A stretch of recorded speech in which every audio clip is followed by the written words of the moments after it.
ओम श्री गणेशाय नमः। ओम श्री सरस्वतये नमः।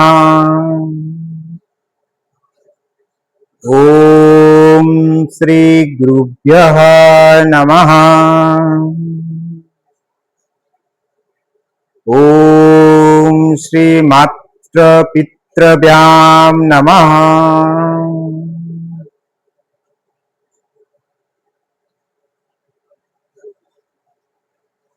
प्रिय विद्यार्थिनः, भवतां सर्वेषां सुरेश खयाडी ई कक्षा यूट्यूब चैनले स्वागतं करोमि।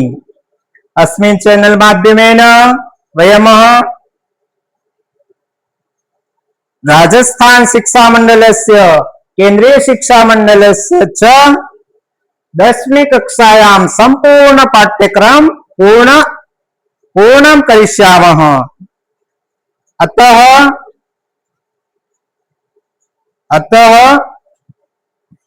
भवान् सुरेश खयाडी ई कक्षा चैनलम् स्वीकरोतु तथा मित्रेभ्य प्रेषयन्तु। जैसे कि विद्यार्थियों, मैंने सरल संस्कृत के माध्यम से इस YouTube चैनल का परिचय आपको दे दिया है। अब मैं एक बार संक्षिप्त भाषा में हिंदी में भी परिचय पूर्ण कर देता हूं। आपको दिख रहा है, जैसे थंबनेल में आपको दिख रहा है कि सुरेश खयाडी ई कक्षा एक नया चैनल है और इस चैनल को शुरू करने का उद्देश्य अपना क्या है वो मैं आपको बता दूं। इस चैनल के माध्यम से हम क्या क्या पढ़ने वाले हैं, तो इस चैनल के माध्यम से वर्तमान में अभी अपने शुरुआत में इस चैनल को मुख्य रूप से सीबीएसई और आरबीएसई की जो क्लास 10 है, कक्षा 10 का संपूर्ण पाठ्यक्रम पूर्ण करने वाले हैं। और पाठ्यक्रम में क्या क्या करेंगे, तो संपूर्ण पाठ्यक्रम में जो पाठ है सेमुशी द्वितीय भाग है, उसके पूरे पाठ अपन विधिवत सप्रसंग व्याख्या, भावार्थ, शब्दार्थ, उनके पाठ के गद्यांश और पद्यांश और नाट्यांश में से जो प्रश्न आते हैं उनको प्रश्न को निकालना, प्रश्न निर्माण अनेक अलग अलग टॉपिकों की अलग अलग क्लास से आती रहेगी। और जब सिलेबस पूरा हो जाएगा तो अपन महत्वपूर्ण प्रश्नों के माध्यम से उनका प्रश्नोत्तरी और अभ्यास करेंगे। और सरल व्याख्या अनुवाद के बारे में मैंने बता ही दिया। और अपन प्रयास करेंगे कि सभी विद्यार्थी, कितना भी कमजोर विद्यार्थी हो, उसका अपन सब मिलकर ऐसे अध्ययन की ऐसी पढ़ाई करेंगे कि 80 में से 80 अंक आ जाए। ठीक है, अपना प्रयास रहेगा। कितना भी कमजोर विद्यार्थी है वो 80, उसके भी 80 नंबर आ जाए। जो होशियार है उनके दाने वाले हैं, लेकिन मैं बात कर रहा हूँ कमजोर विद्यार्थी की। कमजोर विद्यार्थी भी इस क्लास के माध्यम से सीखेंगे और मैं इतने सरल तरीके से पढ़ाने की कोशिश करूंगा कि कितना भी कमजोर है और होशियार को दृश्य समझ में आ जाएगा, लेकिन कमजोर को भी साथ में लेके चलेंगे। ऐसी क्लास बनाने का तो प्रयास करेंगे। तो पाठ्यक्रम आपको पता ही है, अपने अपने आरबीएसई और सीबीएसई दोनों साथ में लेके चलने वाले हैं। और उसमें अपनी पुस्तक है, उसका नाम है सेमुशी द्वितीय भाग, जो क्लास 10 में वर्तमान में चल रही है। और सीबीएसई में एक व्याकरण की पुस्तक है, 2 पुस्तकें हैं, एक रचना की अलग है और एक व्याकरण की। तो उन दोनों को भी अपन पूरा पढ़ेंगे और अपना लक्ष्य रहेगा 80 में से 80 नंबर। ठीक है विद्यार्थियों, अब चलते हैं हम आगे और अपन देख लेते हैं अपना सिलेबस।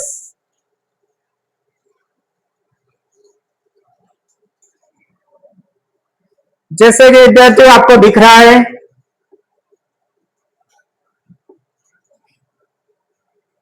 माध्यमिक शिक्षा बोर्ड अजमेर आरबीएसई की बात करें तो ये वर्तमान का सिलेबस है 2026-27 का।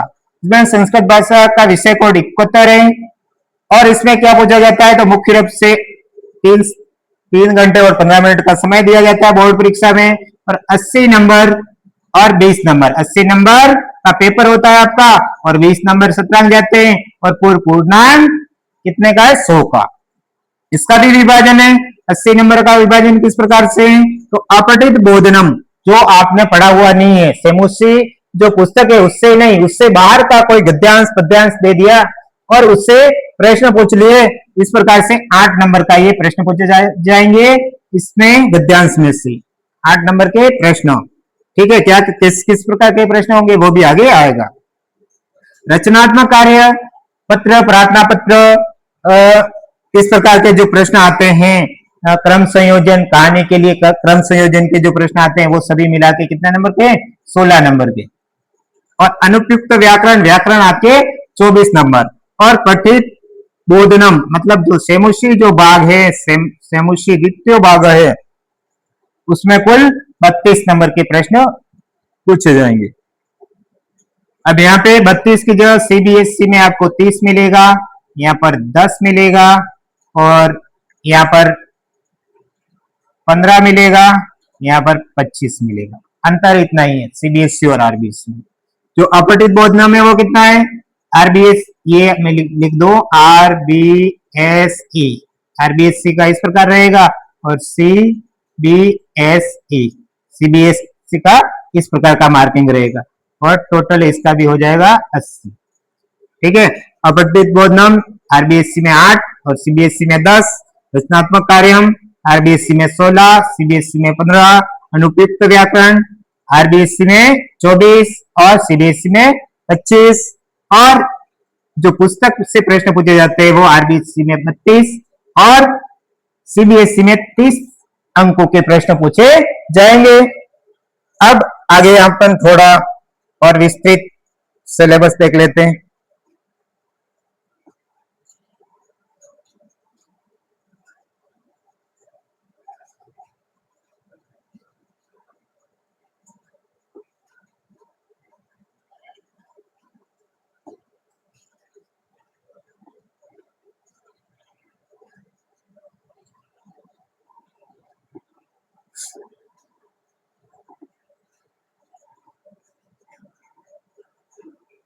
आगे देखें तो पठित बोधनम, पठित बोधनम में 8 और 10 नंबर के जो प्रश्न पूछे जाते हैं, पठित बोधनम में एक पदन के, पूर्ण वाक्य, शीर्षक पदनाम और अनुच्छेद आधारित भाषिक कार्य। भाषिक कार्य में प्रतिक्रिया, विशेषण विशेष्य, सर्वनाम और संज्ञा शब्दों का प्रयोग, तो ये व्याकरण में से पूछे जाएंगे।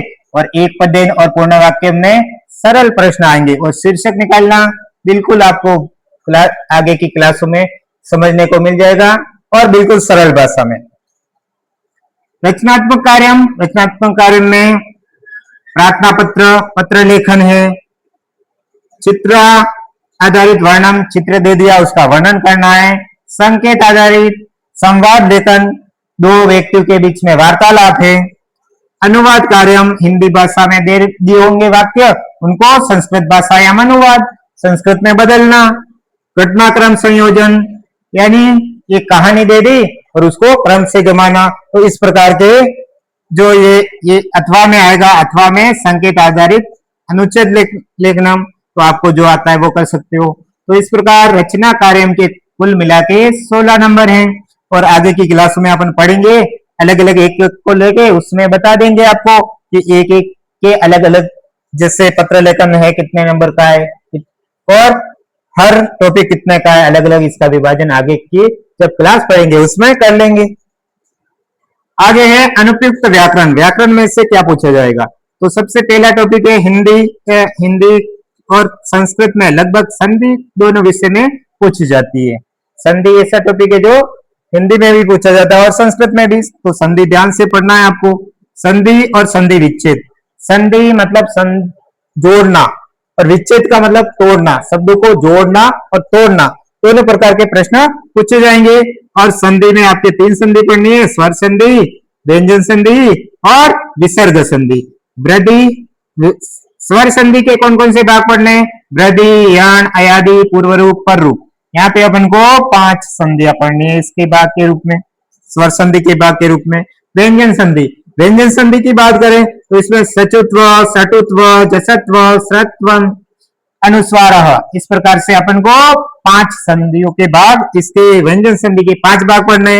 विसर्ग संधि सत्वम, उत्वम, रुत्वम, लोपच्च, इसके भी कितने भाग पढ़ने? 4 भाग पढ़ने हैं।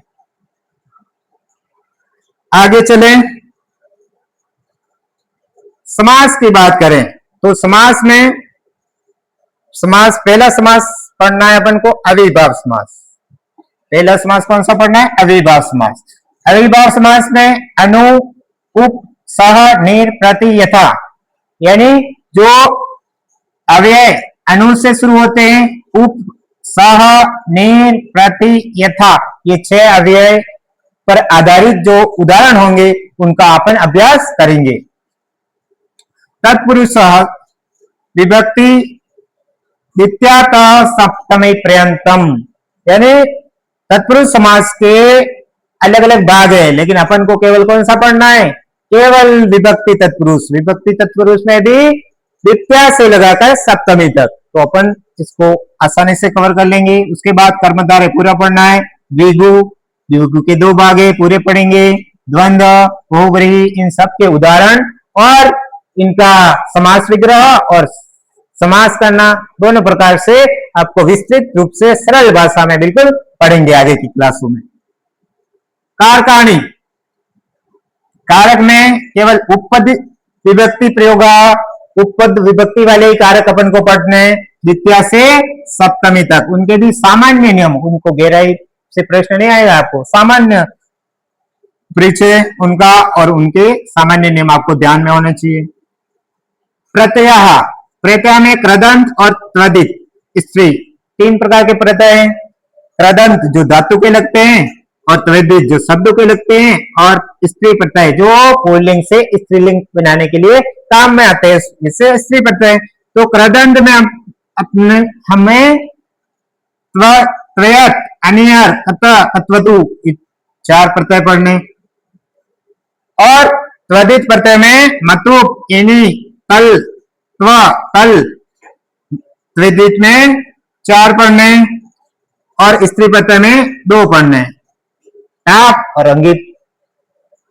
अव्यय पदानी, सामान्य परिचय, वाक्य अव्यय नाम प्रयोग, वाक्य का अवयवों में, वाक्य में आपको क्या करना पड़ेगा? अव्यय का प्रयोग करना पड़ेगा। मतलब आपको यहाँ मंजूषा में दिया होगा, जिससे नूनम, नूनम हो गया, कोई भी नूनम, इस प्रकार से अत्र, इस प्रकार मंजूषा में दिया हुआ होगा, और नीचे प्रश्न होंगे, तो प्रश्न लिखे होंगे और रिक्त स्थान होगा, वहां कौन सा अव्यय सेट हो रहा है वो आपको पढ़ना है अर्थ करके। उस अर्थ के अनुसार सही अव्यय कौन सा जम रहा है वो बिल्कुल अपन सरल भाषा में इनकी व्याख्या करेंगे और पढ़ेंगे, तो आपको समझ में सब टॉपिक आ जाएंगे।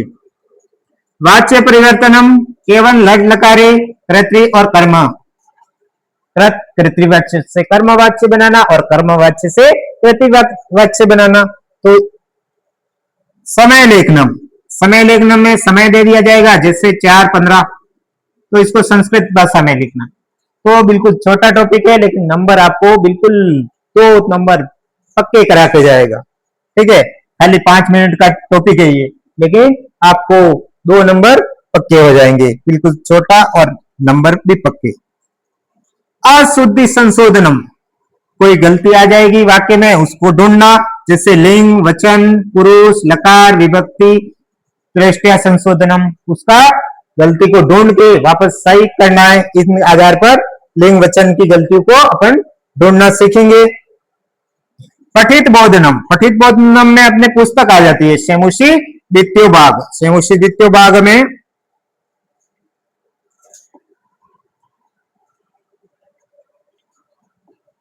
शेमुषी द्वितीय भाग में पठित बोधनम, पठित बोधनम पूरे शेमुषी कितने नंबर की है? 32 नंबर की। आरबीएससी में 32 और सीबीएसई में 30। तो प्रश्न, पाठ्य पुस्तकात, पाठ्य पुस्तकात प्रश्न, एक तो पाठ्य पुस्तक के सीधे प्रश्न भी आ सकते हैं। सीधे प्रश्न अभी तक कम ही आए, लेकिन इस साल सिलेबस में दिया है तो अपन उसकी भी तैयारी करेंगे, पाठ पढ़ेंगे, साथ में प्रश्न भी पूछते रहेंगे ताकि आपकी तैयारी भी साथ साथ होती रहे। पाठ्य पुस्तक का अंश त्रयम, 3 अंश है पाठ्य पुस्तक के, एक गद्यांश, एक पद्यांश और एक नाट्यांश। तो गद्यांश में से, पद्यांश में से और नाट्यांश में से एक एक प्रश्न आपको दिया जाएगा, वो भी अथवा में आएगा। और अथवा में आएगा उसमें से आपको क्या ढूंढना है, प्रश्न उत्तर ढूंढना है। किस प्रकार से, एक पदेन के, पूर्ण वाक्यन और भाषिक कार्य में कर्तृक्रिया, विशेषण विशेष्य, सर्वनाम संज्ञा, पर्याय विलोम, इन सभी को अपन पढ़ेंगे। उसमें हर श्लोक का इसका विस्तार से वर्णन करते हुए पढ़ेंगे। आगे पुस्तकात पद्यांश सूक्त हिंदी भाषा सप्रसंग भावार्थ लेखनम, तो पुस्तक में से पद्यांश और सूक्तियों का हिंदी भाषा में अर्थ लिखना हम सीखेंगे और अन्वय बढ़ना सीखेंगे। अन्वय लेखनम, अन्वय अन्वय किया हुआ आएगा, लेकिन उसमें से 2-3 शब्द मंजूषा में दे देंगे तो उनको आपको यथास्थान पढ़ना पड़ेगा। प्रश्न निर्माणम, प्रश्न निर्माण में प्रश्न उत्तर लिखे हुए आएंगे, अंडरलाइन किया हुआ आएगा कोई शब्द, तो उसके जगह पर प्रश्नवाचक शब्द लगा के प्रश्न निर्माण करना। पाठ प्रसंगानुसार शब्दार्थ चयनम, यानी पाठ में से किसी शब्दार्थ के लिए भी दे सकते हैं। एकस्य गद्यांशस्य हिंदी भाषायाम सार लेखनम, किसी एक पाठ का हिंदी भाषा में सारांश लिखने के लिए प्रश्न आएगा। इस प्रकार आरबीएससी का सिलेबस अपन ने देखा और व्याकरण और सभी मिला के पूरा सिलेबस देख दिया। अब इसकी तुलना थोड़ी सीबीएसई से कहीं कहीं कर भी दी है अपन ने, जैसे इसमें कोई अंतर नहीं है, ये पूरा सिलेबस समान ही रहेगा। 32 और 30 यहाँ ही थोड़ा 2 नंबर का अंतर है, बाकी सिलेबस पूरा सेम है। आगे देखते हैं, सीबीएसई में देख लो आप, में भी नवीनतम सिलेबस है वर्तमान का 2025-26, ये वार्षिक परीक्षा का है और इसमें एक अपठित गद्यांश आरबीएससी में अपन पढ़ा, सेम वैसा ही है, खाली नंबर का अंतर है, यहाँ 10 नंबर का आ रहा है, वहां 8 नंबर का आ रहा था। बाकी प्रश्न में कोई बदलाव नहीं है, जो वहां पूछे जाते हैं वो के वैसा का वैसा सिलेबस है। आगे देखें तो रचनात्मक कार्य, रचनात्मक कार्य में भी कोई अंतर नहीं है, आरबीएससी और सीबीएसई में एक जैसा ही पैटर्न है। देखो औपचारिक में प्रार्थना पत्र लेखन है, अनौपचारिक में पत्र लेखन, दोनों भी उधर थे। चित्र आधारित वर्णम अनुच्छेद लेखनम, वो भी उधर था। हिंदी भाषायाम आंग्ल भाषायाम, पंचवाक्यानाम संस्कृत भाषायाम अनुवाद हो, ये भी दोनों तरफ एक जैसा ही है, कोई अंतर है नहीं। व्याकरण की बात करें तो संधि आपकी 4 नंबर की पूछी जाएगी सीबीएसई में, और आरबीएसई में भी 4 नंबर की ही है। स्वर संधि में कौन कौन सी पढ़नी है, स्वर संधि में यण अयादि पूर्व रूप, सीबीएसई वालों को केवल 3 संधियां पढ़नी है और आरबीएसई वालों को 5 पढ़नी थी। व्यंजन, व्यंजन में भी 2 ही है, वर्गीय प्रथम वर्ण स्थाने तृतीय वर्ण परिवर्तन और प्रथम वर्ण से पंचम वर्ण परिवर्तनम, ये 2 संधियां है। व्यंजन के 2 भाग पढ़ने हैं आपको, लेकिन आरबीएसई वालों को 5 पढ़ने। विसर्ग संधि, विसर्गस्य उत्वम रुत्वम विसर्ग लोप, विसर्ग स्थाने स स और स, इसमें तो सेम ही है, कोई संधि अलग है नहीं, पूरी की पूरी आरबीएसई और सीबीएसई की समान।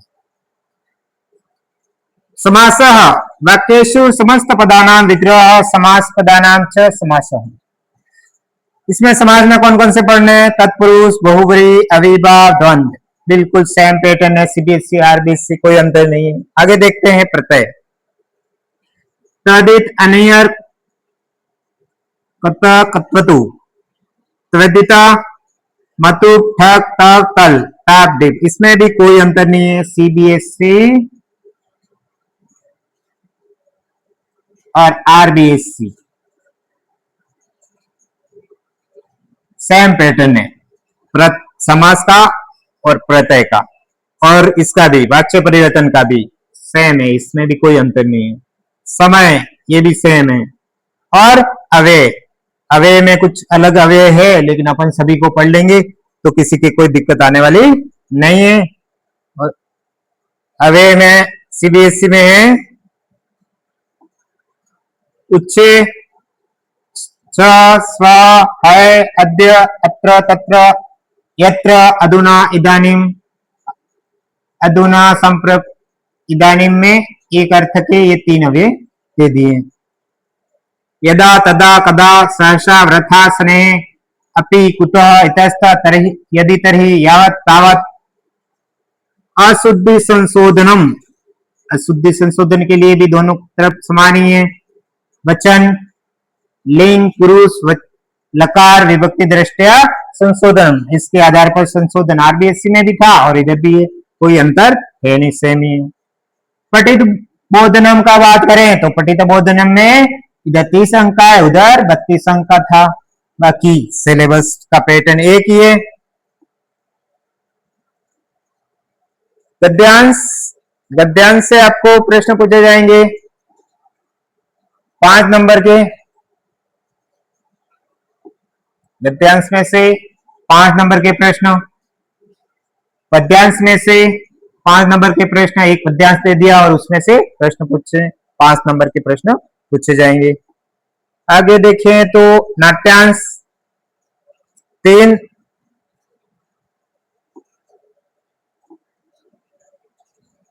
अंश त्रय में अपन ने आरबीएससी में देखा था अंश त्रय, उसी प्रकार अंश त्रय इसमें भी शामिल है, गद्यांश, पद्यांश और नाट्यांश, उधर भी तीनों में से प्रश्न पूछे जाते थे और सीबीएसई में भी तीनों में से प्रश्न पूछे जा रहे हैं। वाक्येषु रेखांकित पदानि अधिकृत्य चतुराणाम प्रश्नानाम निर्माणः, वाक्य पर आधारित 4 प्रश्न निर्माण करने होंगे, वाक्य दे दिए जाएंगे आपको और उनका उत्तर दिए जाएंगे और प्रश्न का निर्माण करना पड़ेगा। श्लोक का अन्वय लेखन और श्लोक का लेखन, एक श्लोक को संस्कृत में भावार्थ लेखन और अन्वय लेखन के लिए आएगा आपके। घटनाक्रम संयोजन, कहानी को क्रम से जमाना, और सप्रसंग घटनाक्रमानुसार कथा लेखन और प्रसंगानुकूल अर्थ लेखन, और इस प्रकार से आपके प्रश्न पूछे जाएंगे और पाठ आधारित लघुत्तरात्मक प्रश्न पूछे जाएंगे। तो पैटर्न सिलेबस का लगभग आरबीएससी और सीबीएसई में कोई ज्यादा अंतर है नहीं, पर दोनों पाठ्यक्रमों को सीबीएसई और आरबीएससी को साथ में लेके चलने वाले हैं और बिल्कुल सरल भाषा में सटीक वर्णन के साथ में आपको ये क्लासें मिलेगी। आप आगे देख रहे हैं अपने पुस्तक है सेमुषी द्वितीय भाग,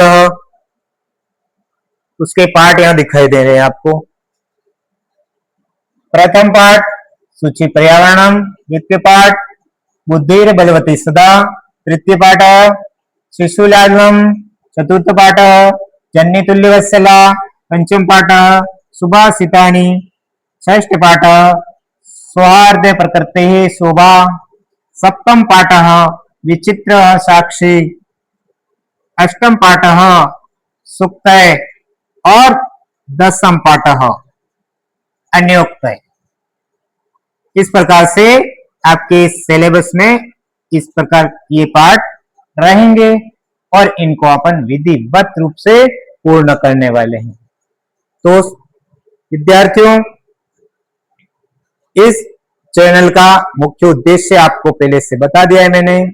आपको इस चैनल के माध्यम से प्रतिदिन एक क्लास मिलेगी, हो सकता है प्रतिदिन मिले लेकिन अधिक कम से कम सप्ताह में आपको 4 क्लास से तो मिलेगी ही। प्रयास ये करूंगा मैं कि प्रतिदिन आपको एक क्लास मिले, लेकिन किसी कारणवश प्रत्येक दिन नहीं बना पाए, क्लास को नहीं ले पाए, तो भी आपको सप्ताह में 4 क्लासें तो मिल ही जाएगी, ऐसा मेरा प्रयास रहेगा। और बिल्कुल सरल भाषा में सटीक वर्णन के साथ कक्षा उपलब्ध रहेगी। इसलिए आपको channel Suresh Kharadi YouTube channel की कक्षा यूट्यूब चैनल को सब्सक्राइब करना है और अधिक से अधिक मित्रों तक शेयर करना है और बेल आइकन जरूर दबाना है, क्योंकि अगली क्लास की सूचना आपको सबसे पहले मिले और आप विधिवत रूप से पढ़ सकें। फिर मिलेंगे, अगली क्लास में मिलते हैं, तब तक धन्यवाद।